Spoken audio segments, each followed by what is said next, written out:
i-release namin yung mga reels itong mga araw na to. Nakakakilig ang cute-cute nilang dalawa. Oh, dito rin kinunan, di ba? Yes, sa horse shop. Sa Horace. O alam mo, dito umiikot si Ogie. Dito rin yung opisina niya. Dito rin yung opisina. Siyempre, gusto natin pasalamatan si... Of course, Morigo Art pala sa buhok ni Jake, dyan din sa taas. And of course, dyan siya kanina si Paula, na fiancé ni Ryan Baal. Dahil pinaulan niya kanya kami, pumayag siya na gamitin namin yung horchata, siesta horchata na nasa taas. We shot most of the scenes there. And of course, ang venue today for our press conference, maraming salamat kay Ryan at sa Paldo Group. Bongga. Sobrang love ni Ogie si Ryan. So, next week, i-press ko tayo. Pero, eto, ito muna, Bix, magtanong kay Jake. Alam mo itong si Bix, gusto ka niya. Na talagang ginugan niya lahat. Pero ano lang pero, di ba?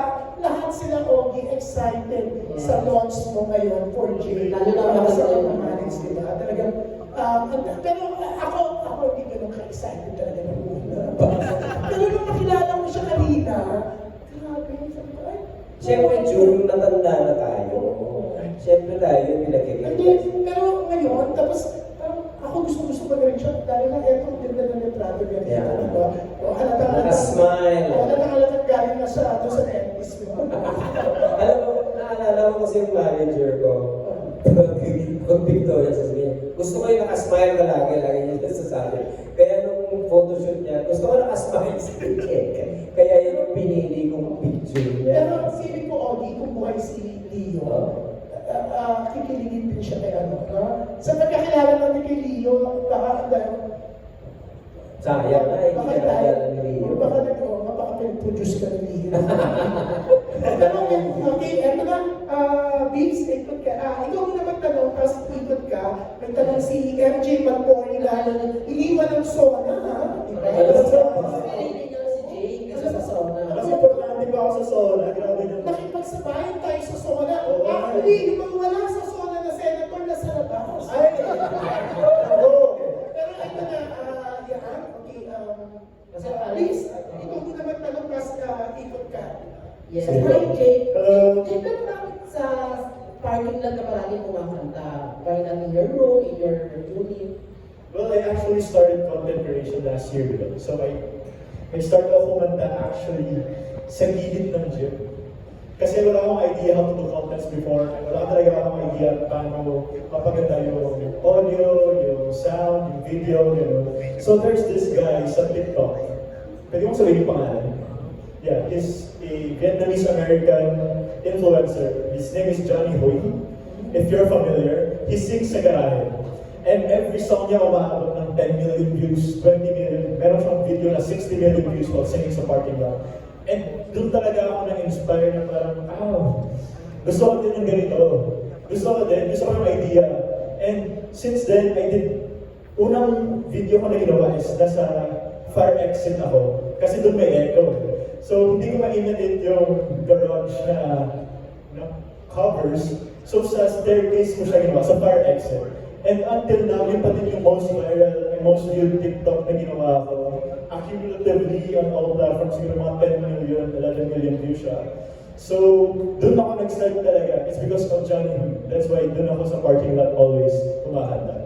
Yung feeling ko maraming may inspire sa'yo ng mga content creator na kumanta din sa parking lot. Yes, actually madami nagko-comment na gano'n.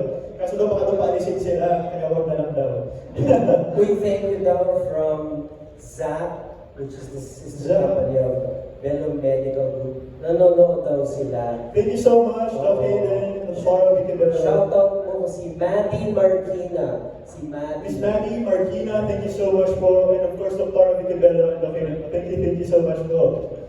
Pero paano mo pinagandaan yung music video niyo with Colette? Yung siyempre yung chemistry. Paano mo pinagandaan? Yung una o yung pangalawa? Ito po yung una. Kasi yung unang napanood namin. Yung una kasi parang silang dalawa lang yun. Yung director and yung nagsulat ng story, in-explain lang sa kanila, di naman sila nag-workshop. Ewan ko siguro may gusto sila sila joke lang. But then the chemistry was there, and I think Colette is a really responsive actress. So, makikita mo yung pain, yung doon, and siguro dahil baguhan itong si Jake, nadala din siya sa acting ni Colette. Itong pangalawa, sabi nga niya sa akin, mas comfortable siya. Dahil, second project na nila together, and at the same time, mas naiintindihan na niya, ito yung gagawin ko. At saka trending yun sa YouTube ng ilang araw. Yes. Number 6. Sa YouTube, umabot ng parang 4. Number 4. So music. Something like that. Yes, trending sa Number 4. Hey, Paula! Yan si Paula. Thank you so much, Miss Paula. So, number 4. Congrats. Pero yung susunod na Pero Bix, may nagtatanong muna, no? Oo, kaya mo ba sa parking lot ka kumakanta ay nagbabalay ka? O taga-balay? May business ka bang balay? Iniisip ko pa lang po na business yun, pero hindi pa ako dumadating sa mga na ako ng bahay. Kasi gusto naman magbabalay sa akin. Ay, sige ba parang ko sa inyo? Sabi mo kung bumali ka na rin. Bali. Kung ka naman magpapag sa kanya, baka pa siya. She's 28. Kasi Ay, bata. Bakit wala pang question si Salve? Hindi. Sige, unahin muna natin si Sandra. Sige, oo. Yung Sandra. Dali. Kailangan mo ganda Sandra, oo. Kasi nakitulala siya, kung nakikita niyo si Jane, may kakaiba siya nagagawa. Hindi, parang nakikita niya yung pamangkin niya. Wala namang pagnanasa. Ay, di lang. Si Sandra. Wala ko lang sila. Sa mga ilang tayo ko sa show. He's my 4th. I'm sorry. Marami na kasi kami naging talent, pero presently we have 4. He's the 4th. Yeah. Sa mga ilang continuous siyang pag-handle. Kung nanonood kayo ng Showtime, di ba lagi ako nag-joke? May manager ka na ba? May manager ka na ba? First joke lang yun. But the truth is, I have spoken to many artists that I felt are so talented and gusto ko i-manage. I don't want to mention their names anymore dahil hindi na tuloy. And that's why I always say, it's a fit. Kung talagang tinadhana na ikaw ay maging manager at ikaw maging talent, then matutuloy. And I am so happy that Jake was patient enough to wait for the time for us to really lay the groundwork for him to talk to the people of Mercator, to really fix everything so that we can start fresh, we can start anew, we can start on a clean slate, and then we can begin building, we can start planting. So, to answer your question, Salve, do we really manage talents and are we looking for more? The answer to that is always yes. Always yes. But I think we're a company that looks at character. Like si Lara Mahige, gusto lang i-flex si Lara. Lara was part of A-Team since the very beginning, I think 2014, I believe. So we're already on our 9th year. And Lara has remained to be our artist. I'm so happy, 11 years. I'm so happy that, when I saw Lara as a singer-songwriter sa camp, walang nagmamanage, walang kumikilala sa kanya. And I said, sige, magtatayo ako ng company para i-manage ka. And, I was true to my word. And Lara now has her own condominium, has her own car, can spend, and has, she's been able to support herself. And that's something I take pride in as her manager. And for all the others that became our talents, that is always my hope for them, that they become financially financially stable. Kasi at the end of the day, hindi naman tayo pwede artista lang dito. Diba? Ang lagi kong tinatanong sa kanila, ano ba ang aim mo? Magkano ba ang gusto mong kitain? Ano ba ang kumbaga costing mo buwan-buwan? Dapat ang kinikita mo mas malaki dun sa ginagastos mo. And dami ko sinasabi. But I think it really, at the end of the day, it's a fit. If we see each other as talent manager that we can help them and they can help us also, then why not? Last na lang, yung contract yung Jake, may number of years. Yeah, we do 3 years. Yeah, we co-manage with the Mercador Group, and then we'll see after 3 years. Ba't gusto mo siya i-manage? Hindi naman I want to ask Salve, kasi Salve is, veterana yan, parte na yan ng lahat ng ating press con. She's a very, very... She started kasi 8 years old. I want to know your first impression of Jake. Parang mabait siya. Hindi ko narinig kanina yung boses kasi nung pinakata-interview ka. Oo, parang nabitin ka.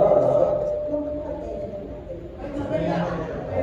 Gusto niyo ba? Kumanta siya ulit? Actually, kasi para sa kaibigan, ako kasi ang kaibigan na paaabutin ko lang up to 8 p.m. to press con kasi number coding niya ngayon. So, makasabay siya ang mga sa OTTS. So, gusto rin ni Salo na yung duet. Ay, sige po, mag-duet po tayo. Tagal nung nagkumakanta sa parking, hindi ka na magkawalan. Parking lot. Sa parking lot. Hindi ka na, parang nagluwapot sa'yo, ano ba, bakit ba dito kung kumakanta? Well, I received comments naman na parang ba't lagi ka sa parking lot? Ano ba meron sa parking lot? Ba't sa parking lot ka lagi? Ay, maganda ng boses niyan kasi nasa parking lot siya, ganyan. Minsan, ano din po ako na baka may-ari ko ako ng building, ako daw yung may-ari ng parking lot. So, meron din po akong comments na na-receive na gano'n. Thank you. Thank you po. Thank you, Salve. Yung kotse ni Salve, yung pick up. Kailangan ko makuha yung plate number. Pero meron na siyang boy. Pero yes, sino next natin? Yes, ang susunod na magtatanong ay si Kuya Rolda. Hey, Rolda. Hello po. Hi, good afternoon. Jake, ano yung mga advice sa'yo ng Sir Rocky? Ano yung mga pinagpapawal mo sa'yo? Bawal mag-jowa. Di naman. Well, advice siguro from Sir Ogie is, yung tumatatak talaga sa akin is always be patient. Like, the industry is hard, it's not easy. So, it really takes time to build a career, to build you. Kung sino man ang ipapakita mo sa tao, and for them to see you kung sino ka man. So, it's always about to be patient and to always do your best kung ano ginagawa mo. So, Yung pinagpapawal? pinagbabawal. Pero wala naman po siyang pinagbabawal sa akin. Wala naman po siyang pinagbabawal. Wala naman po pinagbabawal. Wala. Tsaka alam mo, feeling ko lang hindi ko lang alam kung feeling ko napaka-disiplinado nito eh. Kasi sasabihin niya sa chat group, nakauwi na ako, alas 10 pa lang niya. So, una doon lang siya sa bahay, di ba? Hindi ko alam kung bumibili. Minsan ini-invite na siya sa mga shows ko, so doon lang siya nagpupuyat. But it seems that hindi siya gumigimik, hindi siya magimik. So, may disiplina sa katawan, mukhang ma-workout ka ba? Yes, po. O ma-workout ka na siya. Sabi ko, may gym ka ba? Kaya pala siya Sa condo lang po. condo. Tapos, sino ang showbiz crush mo? Showbiz crush? Showbiz crush. Crush lang naman. Crush na naman, di ba? So, someone that I really look up to siguro, since dati pa, since bata pa ako, si Miss Ann Curtis. Bakit siya? I think she's someone that's really pretty. Siyempre, grabe yung charisma niya. She looks very classy, so clean, so... Ano talaga siya? she looks well, parang bahanagi sa sarili. So, yun po. Mas okay sa'yo mas ano yung edad. Mas older. Well, for a crush, I think she's someone that I look up to lang po as an actress po siguro. Okay, bukod kay Colette, sino pa yung gusto mong makakulang? Bukod kay Colette. Well, there are a lot of artists po na for me sobrang galing. I think Maris Rahal is one of them. Maris Rahal is a really good actress, in my opinion. She So, is. if ever po na mabigyan po ako ng trabaho with Miss Maris, I would do it. Paano mo nalaganan ng boses mo? Well, I think po, yun nga po, as Sir Audi said before, hindi po ako mag-imik, hindi po ako magala. I think one factor din po siguro nung pinramis ko sa sarili ko before when I started doing content creation is that I'd sing every day. I'd post every day. So, yun yung mindset ko, parang doon na siya nakafocus sa content ko. Like, if gigimik ako, hindi ako makakagawa ng content tomorrow, hindi ako makakanta. So, I think it's one factor po siguro. That's one way of me taking care of my voice. Okay, sa'yo mo. Thank you po. Mas mag-iinit pa ako dahil sa Thank you, Roldan. Ito naman, syempre, si Binya, before ano ba, Binya, hindi ka nagtatanong dito, may pagkaganda ko. Ay, talaga ba? Oo, hindi nagtatanong yan. Pinipilit pa namin yan eh. Ay, Bakit, Jake? special po ba ako? Grabe naman. Ang dami naman ko interest. Mukhang Wow.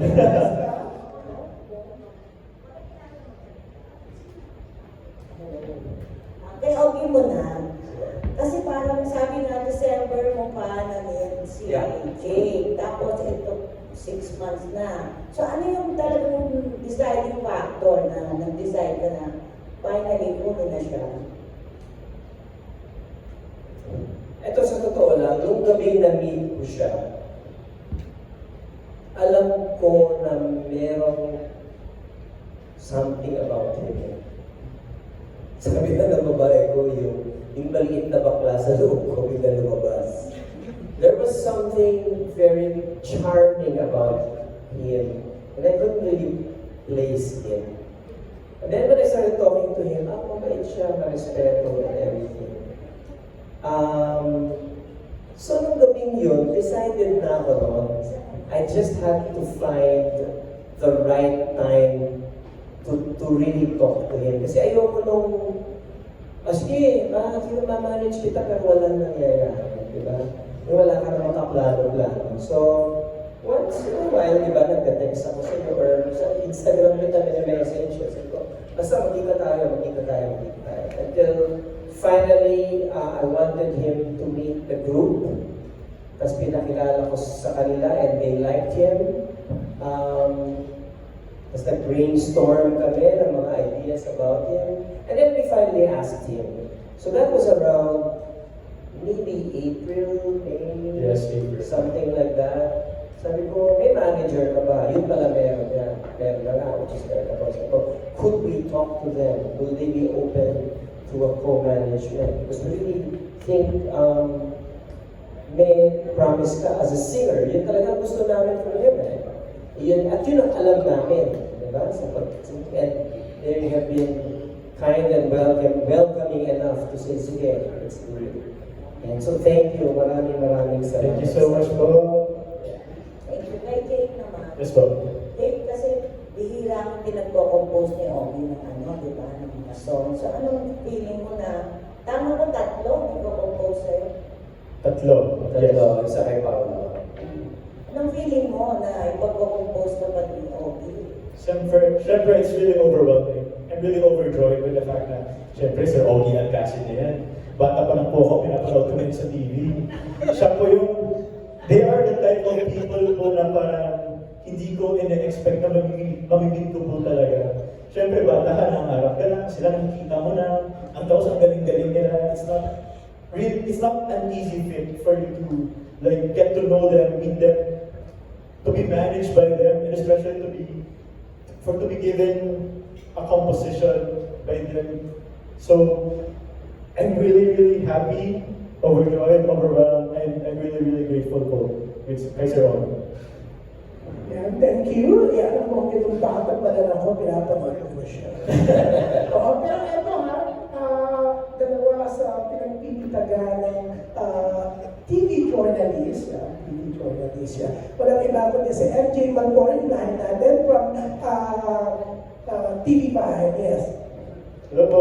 Hi! Hello. Congratulations sa new talent, Piomi. Nice, MJ. Yes, pero yung question of course kay Jake. Yes, po. Jake, if you were to be given an acting project, what genre would you want to do right off the bat? And bakit yun? Ano ba yung nalalapit sa puso mo? I really want to do rom-com. I'm a fan of Korean dramas, so I've been watching Korean dramas for a long time na. Since nung nagbabarko po kasi ako, when I was working pa sa barko, wala kayong magawa sa barko, as in wala talaga. So, one time lang yung binigyan ako ng K-drama ng kasama ko para may pumapanood ako. And that was the time that I got hooked with watching Korean dramas.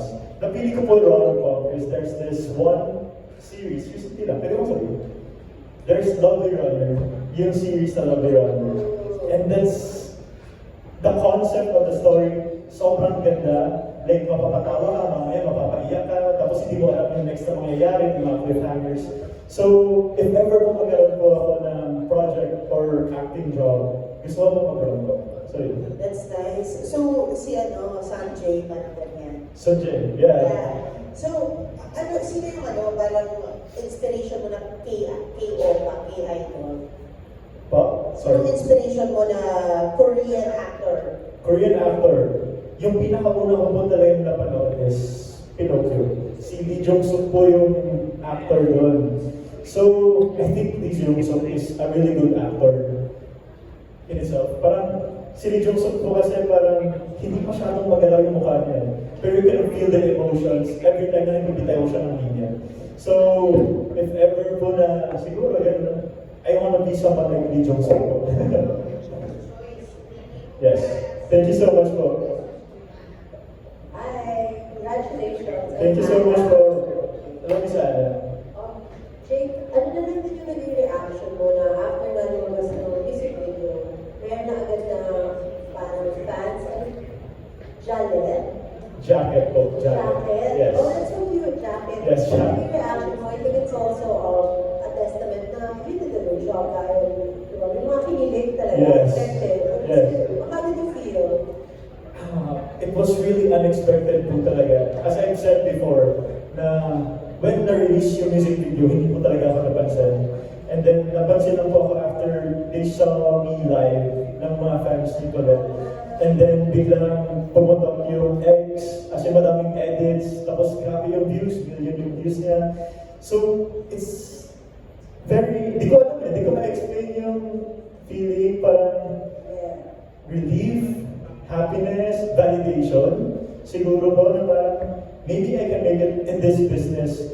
Like, kasi po that time, sabi ko nga po kanina, I just attended to show my support for Colette. And then, it gave me more than that after yung album launch niya. So, sa lahat po ng Jacket dyan na nanonood, and to everyone na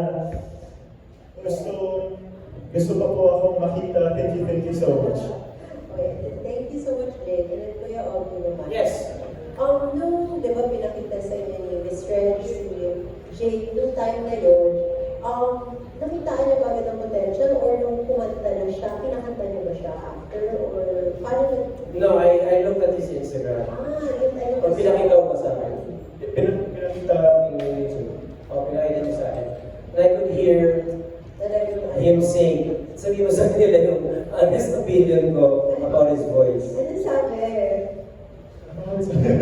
Then sabi ko sa kanya, okay, you're not yet a singer. yes. Sabi ko, you have the potential. Ang nakikita ko sa'yo, artista talaga. Actor po sabi. Actor ang nakikita ko sa'yo. But, as I kept looking at his Instagram, passionate talaga naman. Parang balita na to si Sir Ogie.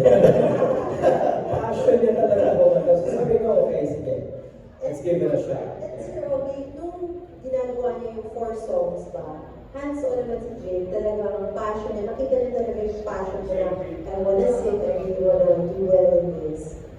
Alam mo, lagi ko sinasabi sa kanya, kung bago ka mag-recording, aralin mo mabuti. In fact, we got a voice coach for him before he records. And sabi ko, practicing mo ng practicing.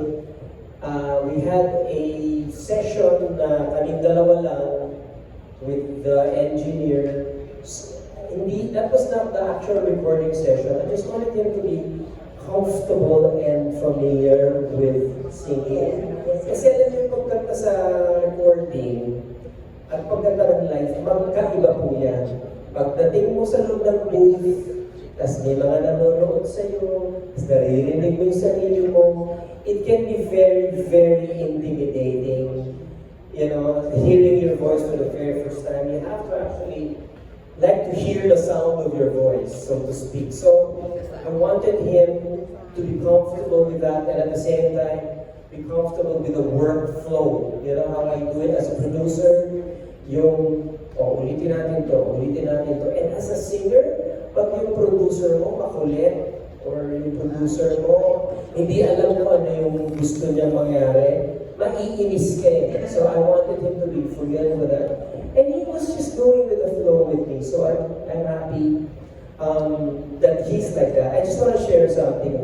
I remember when we were recording one of the songs, I remember myself as a producer of Piolo Pascual some 20-something years ago when I first produced his song, Kailangan Kita. He was probably near your age and he had this very shy demeanor, and it reminded me so much of PJ when he was young. And I said, it felt like,